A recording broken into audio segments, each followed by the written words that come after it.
It's an interesting fact that naturalized citizens probably know more about the Constitution than we remember from our school days. But today we have with us Mary Elizabeth Sipe and Mary Jane Penso from the DAR, and they are going to talk with us about the Constitution and some of the things that they feel that are very important for us to remember about it. So I'll let them take over. Well, thank you, Yvonne. You're welcome. Yes, we do represent George Mason chapter, Daughters of the American Revolution. The chapter's here at Green Spring. But first, the Daughters of the American Revolution was founded October 11, 1890, so, their 125th anniversary is right on top of us here. And George Mason chapter, DAR, was founded here at Green Spring. It was formed 15 years ago on October 23, 2000. And I was the organizing regent, and most of our members, not all, but most of our members do live here at Green Spring. Mm-hmm. Now, Constitution Week is celebrated annually, and it's this week, October 17 through tomorrow, the 23rd. Okay, let me ask, why is this week chosen as Constitution Week? Well, that's because on September 17, 1787, the American Federation Congress adopted the United States Constitution. Oh, okay. So that's the first day of Constitution Week. Then in 1956, President Dwight Eisenhower signed the bill establishing Constitution Week. But then it wasn't until George Bush was president that the Constitution Week was incepted, that's a funny word, in 2002.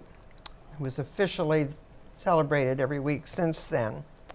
And of course, it's to increase the awareness of the importance of the Constitution, because that's the basis for our heritage. It is. It is. So DAR encourages each chapter to invite the mayor of the town, the governor of the state, or in our case, the executive director of our community, to proclaim Constitution Week. So Ben was very gracious, and we're going to now hear him reading that proclamation. Okay, let's hear what Ben has to say. Hello, happy Constitution Week. I'm Ben Cornthwaite and wanted to issue an official proclamation for the celebration this week. Whereas September 17th, 2015 marks the 228th anniversary of the drafting of the Constitution of the United States of America by the Constitutional Convention, and whereas it is fitting and proper to accord official recognition to this magnificent document and its memorable anniversary, and to the patriotic celebrations which will commemorate the occasion. And whereas Public Law 915 guarantees the issuing of proclamation each year by the President of the United States of America, designating September 17th through September 23rd as Constitution Week. Now therefore I, Ben Cornthwaite, by virtue of the authority vested in me as the Executive Director of Green Spring Village in Springfield, Virginia, do hereby proclaim the week of September 17th through the 23rd as Constitution Week. I urge all Green Spring residents and citizens to study the Constitution and reflect on the privilege of being an American with all the rights and responsibilities which that privilege involves. I hope you enjoy your week. That sounds like we each need a copy of the Constitution to read through this week. Well, there's going to be a copy. In fact, it is now on display in each of the 3 buildings. Okay. Town Center, Village Square, and Hunter's Crossing. Hunter's Crossing. And it will be there today, tomorrow, and Wednesday. Okay. So, yeah, it's a big piece of paper. Okay. And so it'll take you a while to read it. Maybe one of these years the DAR can think about stuffing it in our cubby each year. Well, hadn't thought of that, but maybe so. Okay.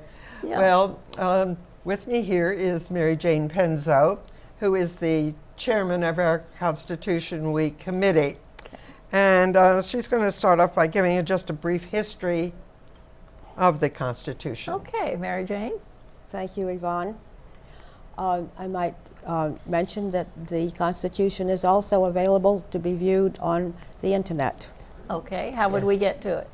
Do you know what the...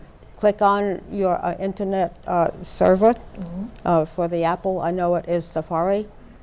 I'm sure. Or Google or any of them, I Who- think, yeah, probably work. Any of the search? Yes, yes, And just go to Constitution. Okay, yes. good. The United States Constitution was adopted in 1787, but its roots date back 800 years to medieval Britain. Joe Kyle made this point in his talk in July at the History Forum. King John of England issued the Magna Carta in 1215 to address grievances of the barons who challenged his autocracy. Most of the clauses of the original Magna Carta addressed concerns of that time, and only a few of them remain a part of English law. But the basic principles remain, and some of them are found in the Bill of Rights of our Constitution. One of those principles is the right to justice and a fair trial. And we know that George Mason is well known as the father of the Bill of Rights. Right. So tell us just a little bit about George Mason, Mary Jane, please. Yes, he was a delegate from Virginia to the Constitutional Convention in 1787. He firmly believed that the United States Constitution should contain a Bill of Rights. That is, a statement of individual and states' rights that should balance federal power. He had previously drafted the Virginia Declaration of Rights. That document served as the basis for our Bill of Rights, the first 10 amendments to the Constitution. George Mason's plantation home, Gunston Hall, is located in nearby Lawton, Virginia. Yeah, right down the road. Right down the road. Yes. Right. Okay, the United States Constitution was adopted, we know it, in 1787, but just what does it do? Well, it's the oldest constitution still in active use in the world today. It protects the liberties of all citizens through written law, a very important point. The Constitution specifies the oath of affirmation that the president-elect takes during the inauguration ceremony. We, the people of the United States, in order to form a more perfect union, is what, Mary Jane? The beginning of, rather? A familiar phrase, the beginning of the preamble of the Constitution. But what do we know about the articles? The first 3 articles establish the 3 branches of government: the Congress, the presidency, and the judiciary. Each of these articles specifies qualifications, powers, and duties of the office. Article 4 deals with states issues, including admitting new states. Article 5 provides for amendments. Article 6 declares that the Constitution is the supreme law of the land.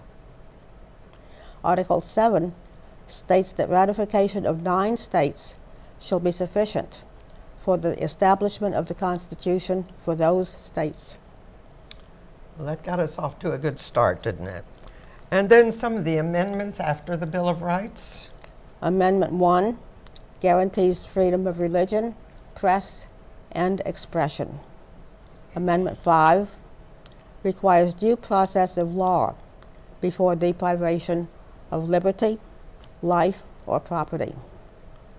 Amendment 9 has been interpreted by Supreme Court rulings to include protection of the right to privacy. And Amendment 20 sets inauguration day on January 20 of the year following an election. The term for senators and representatives begins on January 3rd. There are 27 amendments to the Constitution, including the first 10, as we know, the Bill of Rights. Of course, that was just a summary of the amendments. Right. And if you go down to your town hall, you can read the rest of them. Okay. All right. And then that's about Constitution Hall. I think most of us who live in this area know where it is, and she's going to tell us again where it is probably, and what it is. I'll be glad to. DAR honors Constitution with Constitution Hall, Washington, D.C.'s largest concert hall, with over 3,500 seats, and one of the world's largest buildings owned by women. Designed to house the annual DAR convention, it faces 18th Street and adjoins the DAR headquarters, library, and museum, located near the White House. Ground was broken for the hall in 1928. It was opened in 1929. An array of classical and popular artists have performed there. Maria Callas, Van Cliburn, and Frank Sinatra, to name a few. It has hosted leading orchestras from around the world, speakers, corporate events, graduations, and award ceremonies. There's quite a range of artists who came from the very heavy classic to the very light Yes. popular. And the various Army bands, service bands. Service bands. Yeah, play there frequently, and those concerts are free. Mm-hmm. They're wonderful. And you mentioned at the beginning about the naturalization. Yes. We have been very proud, we being George Mason chapter, to have gotten started here at Green Spring with assisting primarily employees in acquiring their citizenship. Okay. We're down to about 1 minute now, so think fast to what really is important to get across. All right. Well, one of the last things, but not the least, is that our chapter is very anxious, very inviting for new members, always. You know, membership's always important to any organization. But we were formed here with the idea of granting the ability to present members to be a participant. Well, we've done that, and we've got many who have transferred, but we also have had many new members come. And some of them, we had one member join at the age of 100. Really? Oh. Yes, Right. but she got it done so she could pass that on. And preservation is very important in the DAR. So if you even think you might have a member or be eligible, please let us know. We have a registrar who is a genealogy addict. Can you tell us real quickly in about 5 seconds what the primary requirements are? All right. To trace your lineage, direct lineage to someone who may have served in any way for the revolution. Okay. Okay. So, if you are eligible to join the Daughters of the American Revolution, Call me. call Mary Jane, Mary Elizabeth. I've lived here for so long, most everybody knows me. knows Mary Elizabeth. But they certainly do a wonderful thing, especially with this helping